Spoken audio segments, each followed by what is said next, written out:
Once again, welcome back to KC's Classes. KC's Classes-ന്റെ മറ്റൊരു എപ്പിസോഡിലേക്ക് എല്ലാവർക്കും സ്വാഗതം. This is Kiran CS. Calicut university MCOM third semester എക്സാംസിന് വേണ്ടിയിട്ട് എല്ലാവരും വെയിറ്റ് ചെയ്യാണ്. സോ എൻ്റെ അടുത്ത് ഡെയിലി ചോദിക്കുന്നുണ്ട് എന്നായിരിക്കും റിസൾട്ട് പബ്ലിഷ് ചെയ്യുക.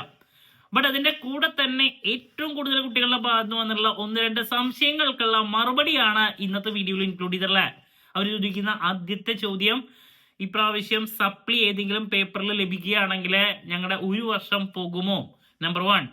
ദെൻ ഡിസ്റ്റൻസ് എഡ്യൂക്കേഷൻ സ്റ്റുഡൻസ് ഏറ്റവും കൂടുതൽ ചോദിക്കുന്നൊരു ചോദ്യം, ഡിസ്റ്റൻസ് എഡ്യൂക്കേഷൻ ഇപ്പോൾ കാലിക്കറ്റ് യൂണിവേഴ്സിറ്റിയിൽ ഇല്ല അല്ലെ, അവർ പുതിയ അഡ്മിഷൻസ് എടുക്കുന്നില്ല. നമുക്കറിയാം കേരളത്തിലെ എല്ലാ ഡിസ്റ്റൻസും ക്ലോസ് ചെയ്തപ്പോൾ ശ്രീനാരായണ ഒരു ഓപ്പൺ യൂണിവേഴ്സിറ്റിയിലൂടെ മാത്രമാണ് ഡിസ്റ്റൻസ് പ്രൊവൈഡ് ചെയ്യുന്നത്. സോ അതുകൊണ്ട് തന്നെ ഇനിയിപ്പോൾ സപ്ലി ലഭിക്കുകയാണെങ്കിൽ ഇനി ചാൻസ് ഉണ്ടാവോ? സാധാരണ അഡ്മിഷൻ എടുത്ത് 4 വർഷം വരെ PGക്ക് അല്ലേ ചാൻസ് കൊടുക്കാറുള്ളതാണ്. അതിനുശേഷമാണ് 1 ടൈം സപ്ലിമെൻ്ററിയിലേക്ക് പോവുക. അപ്പോൾ അങ്ങനെ തന്നെ ഉണ്ടാവാനുള്ള സാധ്യതയുണ്ടോ? അതല്ല ഞങ്ങളുടെ ചാൻസ് പോവോ? ഇങ്ങനെ ഒരുപാട് സംശയങ്ങൾ കുട്ടികൾ ചോദിക്കുന്നുണ്ട്. ഇതിനുള്ള മറുപടിയാണ് ഇന്നത്തെ വീഡിയോയിൽ ഇൻക്ലൂഡ് ചെയ്തിട്ടുള്ളത്. സോ വീഡിയോയിലോട്ട് പോണേക്കാൾ മുമ്പ് പറയാനുള്ളത്, നമ്മുടെ സ്ഥാപനം കാലിക്കറ്റ് യൂണിവേഴ്സിറ്റി MCOM എല്ലാ സെമസ്റ്ററിലെയും ക്ലാസ്സസ് പ്രൊവൈഡ് ചെയ്യുന്നുണ്ട്. ലൈവ് ക്ലാസ് ഗൂഗിൾ മീറ്റിലൂടെ പ്രൊവൈഡ് ചെയ്യുന്നു. വീഡിയോ ക്ലാസ്സിന്റെ റെക്കോർഡും ആക്സസ് ചെയ്യാൻ സാധിക്കും. അതുകൊണ്ട് തന്നെ എപ്പോൾ വേണമെങ്കിലും പഠിച്ച് ഡൗട്ട് ഉള്ളത് ചോദിക്കാനുള്ള അവസരം ഉണ്ടെന്നുള്ളതാണ്.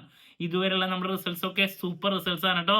സോ നമ്മുടെ ക്ലാസ്സിൽ ജോയിൻ ചെയ്ത് പഠിച്ച് നല്ല മാർക്ക് മേടിക്കാൻ താല്പര്യമുള്ള കുട്ടികൾക്ക് ഡിസ്ക്രിപ്ഷൻ ബോക്സിലുള്ള എൻ്റെ വാട്സപ്പ് നമ്പറിൽ കോൺടാക്ട് ചെയ്യാം, ക്ലാസ്സസ് ആക്സസ് ചെയ്യാം.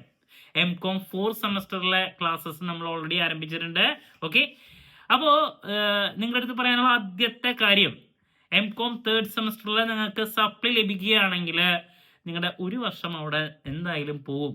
ഇനി നെക്സ്റ്റ് എക്സാം വിളിക്കണമെങ്കിൽ ഇപ്പം നിങ്ങൾ തേർഡ് സെമസ്റ്റർ എഴുതിയപ്പെടാൻ നവംബറിലല്ലേ, അതുപോലെ തന്നെ 2025 നവംബർ മാസത്തിൽ ആ ഒരു ടൈമിൽ വീണ്ടും വിളിക്കണം.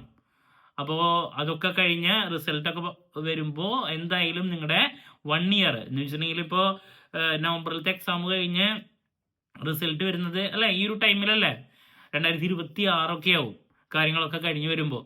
അപ്പോൾ അതുകൊണ്ട് തന്നെ നിങ്ങളുടെ 1 ഇയർ അവിടെ എന്തായാലും നഷ്ടപ്പെടും നിങ്ങൾക്കിപ്പോൾ റിസൾട്ട് വന്ന് സപ്ലി ലഭിക്കുകയാണെങ്കിൽ.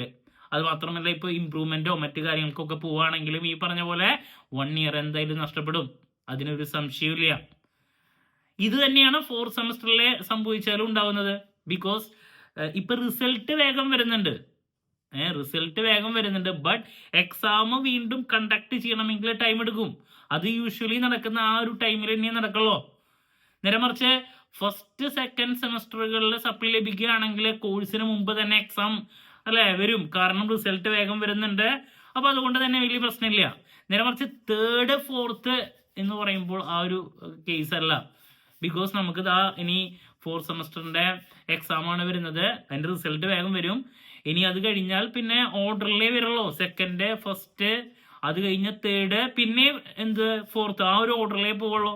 അപ്പോൾ അതുകൊണ്ട് തന്നെ നിങ്ങളുടെ 1 ഇയർ അവിടെ എന്തായാലും നഷ്ടപ്പെടും. അതൊക്കെ കൊണ്ടാണ് ഇതിനേക്കാൾ മുമ്പ് നമ്മൾ തേർഡ് സെമസ്റ്ററിൻ്റെ നോട്ടിഫിക്കേഷൻ വരുമ്പോഴൊക്കെ നിങ്ങൾ ഏറ്റവും ശ്രദ്ധിച്ച് തന്നെ പഠിക്കുക. ഏറ്റവും ഇമ്പോർട്ടൻ്റ് ആയിട്ടുള്ള പ്രോബ്ലം പേപ്പേഴ്സ് ഉള്ളൊരു സെമസ്റ്ററാണ് തേർഡ്. ഫോർത്ത് ആണെങ്കിലോ അതെ, എസ്പെഷ്യലി ഇൻകം ടാക്സ് പേപ്പറിൻ്റെ കേസൊക്കെ ഞാൻ ഡീറ്റെയിൽ ആയിട്ട് പറഞ്ഞിട്ടുണ്ടായിരുന്നു. ഓക്കെ, ക്ലാരിറ്റി കിട്ടിയെന്ന് പ്രതീക്ഷിക്കുന്നു. അപ്പോൾ എന്തെങ്കിലും റിസൾട്ട് വരട്ടെ. അത് കഴിഞ്ഞാൽ ഫോർത്തിലും ഈ പറഞ്ഞ ടാക്സും ഡെറിവേറ്റീവ്സ് സ്ട്രാറ്റജിക് ഫിനാൻഷ്യൽ മാനേജ്മെൻ്റ് ഒക്കെ ഉണ്ട്, പ്രോബ്ലം പേപ്പേഴ്സാണ്. അവിടെയും വളരെയധികം ശ്രദ്ധിക്കണം. ഫോർത്തിൽ പോയാലും നിങ്ങളുടെ 1 ഇയർ അവിടെ നഷ്ടപ്പെടും. നിങ്ങളിപ്പോൾ വല്ല ജോബിനോ അതല്ലെങ്കിൽ നെറ്റ് എക്സാമിനോ ഇതിനൊക്കെ നോക്കുകയാണെങ്കിൽ അത് വളരെ ബുദ്ധിമുട്ടായിരിക്കും. പിന്നെ ഈ പറയുന്ന ഇമ്പ്രൂവ്മെൻറ്റിനൊക്കെ പോവുകയാണെങ്കിൽ 1 ഇയർ അവിടെ നഷ്ടപ്പെടും എന്നുള്ളതാണ്. ഇനി രണ്ടാമത്തെ ചോദ്യത്തിനുള്ള മറുപടി, ഡിസ്റ്റൻസ് എഡ്യൂക്കേഷൻ ഇല്ലാത്തത് കൊണ്ട് തന്നെ നിങ്ങളുടെ ചാൻസിനെ അത് ബാധിക്കുമോ എന്നുള്ളതാണ്. അപ്പോൾ ഇതിനേക്കാൾ മുമ്പുള്ള വീഡിയോസിൽ ഞാനത് മെൻഷൻ ചെയ്തതാണ്, കേൾക്കാത്തവർക്ക് വേണ്ടിയിട്ട് വീണ്ടും പറയാണ്, നിങ്ങളുടെ ചാൻസിനെ അത് ബാധിക്കുകയില്ല. ഡിസ്റ്റൻസ് എഡ്യൂക്കേഷൻ നിർത്തിയാലും സപ്ലിമെൻ്ററി എക്സാമായിട്ട് റെഗുലറിൻ്റെ സ്റ്റോപ്പ് ചെയ്തിട്ടൊന്നുമില്ല. അതിൻ്റെ കൂടെ തന്നെ നിങ്ങളുടെ എക്സാംസ് പ്രോപ്പറായിട്ട് കണ്ടക്ട് ചെയ്യും. ഇപ്പം നിങ്ങൾ ഏത് ഇയറിലാണ് അഡ്മിഷൻ എടുത്തിട്ടുള്ളതെങ്കിൽ അഡ്മിഷൻ എടുത്ത് 4 വർഷം വരെ നിങ്ങൾക്ക് ചാൻസ് നൽകും. പിന്നെ സാധാരണ കൊടുക്കുന്നത് 1 ടൈം സപ്ലിമെൻ്ററി ആണ്. അത് യൂഷ്വലായിട്ട് നിങ്ങൾക്ക് ലഭിക്കുന്നത് അതുപോലെ തന്നെ ലഭിക്കും. അതിലൊന്നും എന്തായാലും ഒരു മാറ്റവും വരില്ല. അതാലോചിച്ച് നിങ്ങൾ വറീഡ് ആവണ്ട. സോ അങ്ങനത്തെ ഒരു സാഹചര്യത്തിലോട്ടൊക്കെ വൺ ടൈം സപ്ലിമെൻ്ററിയിലൊക്കെ പോവാതിരിക്കാൻ വേണ്ടിയിട്ട് നിങ്ങൾ നല്ല രീതിയിൽ പഠിക്കുക എന്നുള്ളത് മാത്രമേ പറയാനുള്ളൂ. ഓക്കെ, ക്ലാരിറ്റി കിട്ടിയെന്ന് പ്രതീക്ഷിക്കുന്നു. അപ്പോൾ ഞാൻ ഇന്നലെ സ്റ്റഡി പ്ലാൻ വീഡിയോ ഇട്ട് കഴിഞ്ഞപ്പോൾ തന്നെ ഒരുപാട് കുട്ടികൾ റിസൾട്ട് എന്നായിരിക്കും, എങ്ങനെയായിരിക്കും എന്നൊക്കെ ചോദിച്ചിട്ട് ഇങ്ങനെ മെസ്സേജ് അയച്ചുകൊണ്ടിരിക്കുന്നുണ്ട്. അപ്പോൾ അതിൻ്റെ കൂടെയാണ് ഇങ്ങനത്തെ കുറേ സംശയങ്ങൾ കുട്ടികൾ ചോദിച്ചത്.